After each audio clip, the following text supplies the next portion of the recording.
ಮೈಸೂರು ಚಲೋ ಪಾದಯಾತ್ರೆಯಲ್ಲಿ ಉತ್ತರ ಕನ್ನಡದ ಜಿಲ್ಲಾ ಬಿಜೆಪಿಯ ಜನಪ್ರತಿನಿಧಿಗಳು ಭಾಗವಹಿಸಿದ್ರು.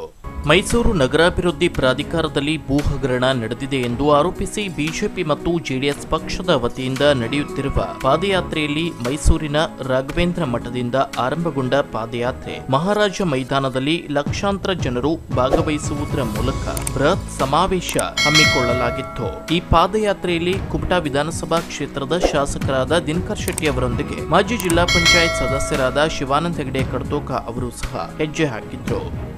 ಪಾದಯಾತ್ರೆಯಲ್ಲಿ ಭಾಗವಹಿಸಿದ ಕುಮಟಾ ಕ್ಷೇತ್ರದ ಶಾಸಕರಾದ ದಿನಕರ್ ಶೆಟ್ಟಿ ಕಳೆದ ಅಧಿವೇಶನದಲ್ಲಿ ಕಾಂಗ್ರೆಸ್ ಸರ್ಕಾರದ ಮುಖ್ಯಮಂತ್ರಿಗಳಾಗಿದ್ದ ಸಿದ್ದರಾಮಯ್ಯ ಮೇಲೆ ಬಂದಿರುವ ಹಗರಣದ ಮೇಲೆ ಬಿಜೆಪಿ ಪಕ್ಷದವರು ಈ ಬಗ್ಗೆ ಬಯಲಿಗೆಳೆದಿದ್ರು. ಆದರೆ ಅವರು ಸದನದಲ್ಲಿ ಪ್ರತಿಕ್ರಿಯೆಯನ್ನ ನೀಡದೆ ಅಧಿವೇಶನಕ್ಕೆ ಬಾರದೆ ಪಲಾಯನ ಮಾಡಿದ್ರು. ಇದರಿಂದ ಬಿಜೆಪಿಯಿಂದ ಪಾದಯಾತ್ರೆಯನ್ನ ಹಮ್ಮಿಕೊಳ್ಳಲಾಗಿದೆ. ನಮ್ಮ ಕುಮಟಾ ಮತ್ತು ಹೊನ್ನಾವರ ವಿಧಾನಸಭಾ ಕ್ಷೇತ್ರದಿಂದ 2 ಖಾಸಗಿ ಬಸ್ಗಳ ಮೂಲಕ ಕಾರ್ಯಕರ್ತರನ್ನ ಕರೆದುಕೊಂಡು ಪಾದಯಾತ್ರೆಯಲ್ಲಿ ಭಾಗವಹಿಸಿದ್ದೆವು. ನಾನು ಒಟ್ಟು 4 ದಿನ ಪಾದಯಾತ್ರೆಯಲ್ಲಿ ಹೆಜ್ಜೆ ಹಾಕಿದ್ದೇನೆ ಎಂದು ಹೇಳಿದ್ರು.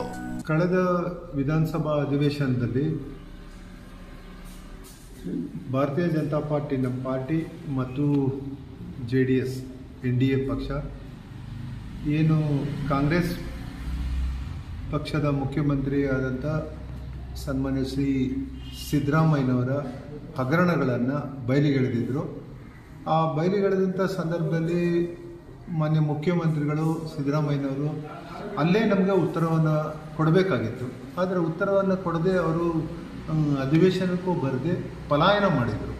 ಹೀಗಾಗಿ ನಮ್ಮ ಪಕ್ಷಕ್ಕೆ NDA ಪಕ್ಷಕ್ಕೆ ಅನಿವಾರ್ಯವಾಗಿ ನಾವು ಒಂದು ಪಾದಯಾತ್ರೆಯನ್ನು ಮೈಸೂರಿನಲ್ಲಿ ನಡೆದಂಥ ಮೂಢ ಹಗರಣವನ್ನು ಸಾರ್ವಜನಿಕವಾಗಿ ಇಡೀ ನಮ್ಮ ರಾಜ್ಯದ ಜನಗಳಿಗೆ, ಪ್ರಜ್ಞಾವಂತ ಪ್ರಜೆಗಳಿಗೆ ನಾವು ಯಾವ ಕಾರಣಕ್ಕಾಗಿ ಪಾದಯಾತ್ರೆಯನ್ನು ಮಾಡ್ತಾ ಇದ್ದೇವೆ ಅನ್ನುವಂಥದ್ದನ್ನು ಅಲ್ಲಿ ಹೇಳಿ ಅದರಂಥ ಒಂದು ಸಮಾವೇಶವನ್ನು ಸಹ ನಾವು ನಿನ್ನೆ ಮಾಡಿದ್ವಿ.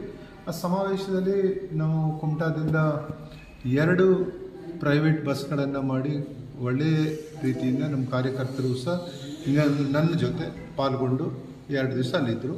ಒಟ್ಟು 4 ದಿವಸ ನಾನು ಪಾದಯಾತ್ರೆಯಲ್ಲೇ ಪಾಲ್ಗೊಂಡಿದ್ದೇನೆ, ಪಾದಯಾತ್ರೆಯನ್ನೇ ಮಾಡಿದ್ದೇನೆ. ಅನೇಕ ನಮ್ಮ ಪಕ್ಷದ ಮುಖಂಡರು ನನ್ನ ಜೊತೆ ಕೈ ಜೋಡಿಸಿದ್ರು. ಅಲ್ಲಿ ಅವ್ರ ಜೊತೆ ನಾನು ಕೈ ಜೋಡಿಸಿ ಪಾದಯಾತ್ರೆ ನಿನ್ನೆ ತನಕ ನಾನು ಅಲ್ಲಿದ್ದು ಆ ಪಾದಯಾತ್ರೆಯನ್ನು ಮುಗಿಸ್ಕೊಂಡು ನಾವು ಬಂದಿದ್ದೇನೆ.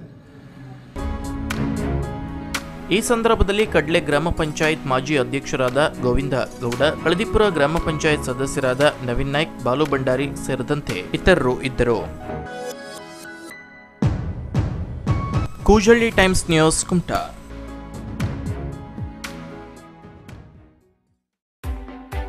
ಸುದ್ದಿ ಹಾಗೂ ಕುತೂಹಲಕಾರಿ ಮಾಹಿತಿಗಾಗಿ ಕೂಜಳ್ಳಿ ಟೈಮ್ಸ್ ಚಾನೆಲ್ಗೆ ಸಬ್ಸ್ಕ್ರೈಬ್ ಆಗಿ. ಪಕ್ಕದಲ್ಲಿರುವ ಬೆಲ್ ಐಕಾನ್ ಅನ್ನು ಪ್ರೆಸ್ ಮಾಡಿ.